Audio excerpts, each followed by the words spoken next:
Dan pemirsa, untuk membahas dialog terkait mobil mewah bodong alias tidak memiliki surat resmi, di studio telah hadir pengamat otomotif Munawar Khalil dan Kasubdit Penegakan Hukum Polda Metro Jaya AKBP Hindarsono. Selamat pagi Bapak-bapak. Ya, saya langsung ke Pak Hindar ini, Pak. Ya.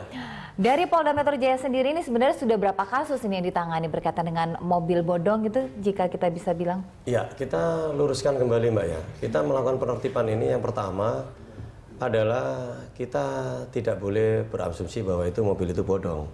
Yang jelas kita ini praduga tak bersalah, lakukan dulu penertiban, pemeriksaan surat-surat. Karena apa? Ya kenyataannya yang kita tangkap sebenarnya bukan 3, 4 sama 1 Ferrari.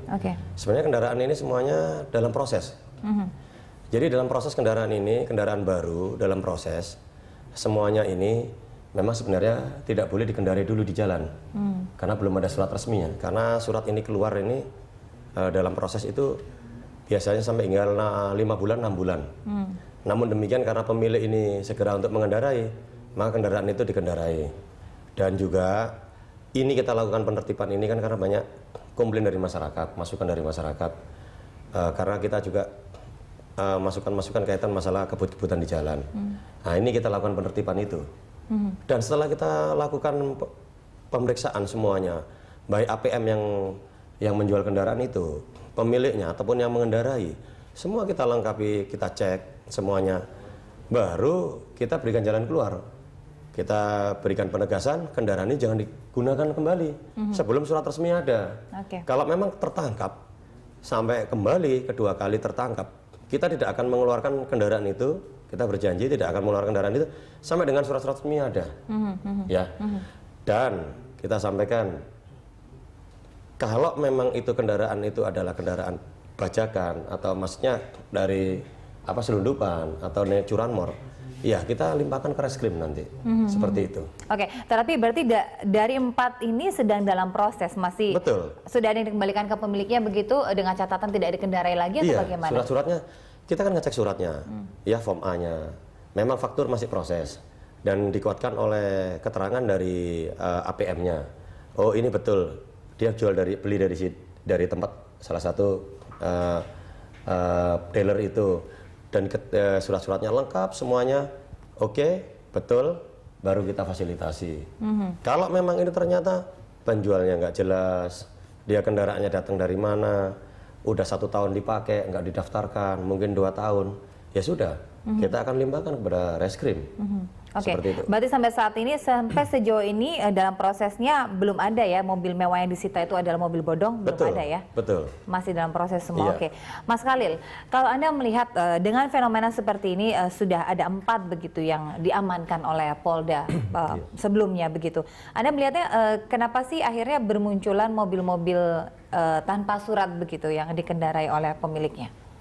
Iya, kalau tadi mendengar keterangan dari Pak Hindar, ini nggak bisa dibilang mobil bodong karena ternyata surat-suratnya legal dan sedang dalam proses. Masalahnya adalah ini juga saya mau memberikan input bahkan mungkin kritik kepada pemerintah dalam hal ini bukan hanya kepolisian tapi juga Ditjen Pajak. Proses keluarnya surat itu memang terlalu lama begitu. Sekarang coba Mbak bayangkan, saya udah keluar uang mungkin 8 miliar untuk punya mobil itu, saya masih harus menunggu 5 bulan lagi untuk dapat surat.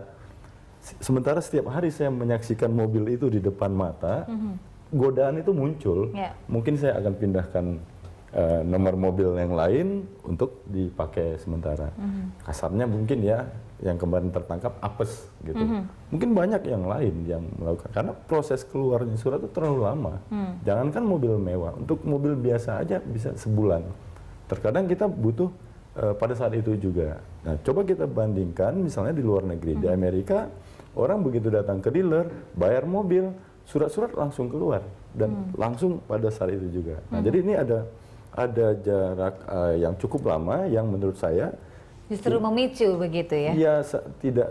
Sementara orang yang membeli merasa, oh saya sudah bayar semuanya, bahwa saya belum pegang buktinya, ya, tapi saya udah bayar, saya udah store ke APM tadi misalnya, ke dealer ya, mereka menganggap loh, saya udah bayar, prosesnya iya, tapi kan saya tetap sudah bayar.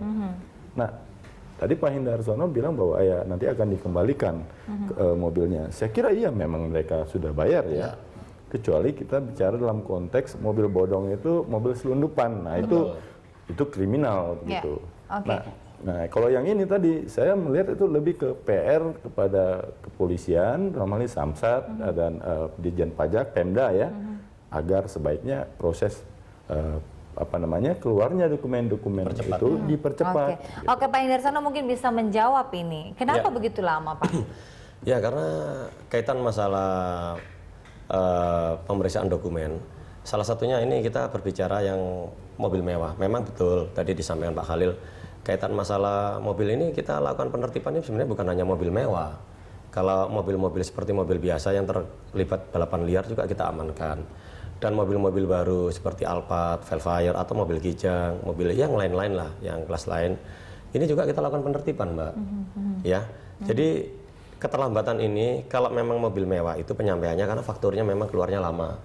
Tapi kalau mobil-mobil seperti roda 2 ataupun roda 4 yang jenis biasa, itu memang faktur itu keluaran 3 minggu atau 1 bulan gitu, kurang lebih. Iya.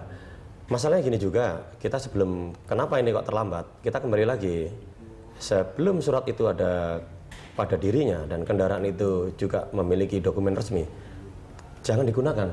Kalau sampai digunakan nanti terlibat laka lantas, ini juga memakin menambah permasalahan. Oke, Pak, jangankan mobil mewah, biasa orang membeli mobil biasa saja menunggu 1 bulan, biasanya suka langsung mengganti dengan plat nomor mobil yang memang sudah ada begitu. Lalu solusinya bagaimana? Ya, ini solusi kita sampaikan nanti kepada pimpinan. Ini sudah dibicarakan kaitan masalah itu. Karena apa? Ini memang kaitan keterlambatan kaitan masalah TNKB maupun STNK. Namun demikian, ini bukan hanya di kepolisian, di pihak dealer juga masalah itu tadi. Fakturnya bagaimana kalau fakturnya tidak ada mau didaftarkan kepada kepolisian? Faktur itu kan penting, akta seperti manusia ini akta ini kita. Akta lahirnya. Iya. Kalau mobil ini lama sampai 5 bulan proses ini, iya memang seperti itu, Mbak.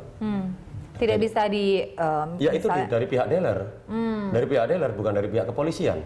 Misalnya tadi Pak Khalil menyampaikan beli motor atau mobil 1 bulan fakturnya keluar, iya saat ada diberikan surat jalan dari dealer ke rumah.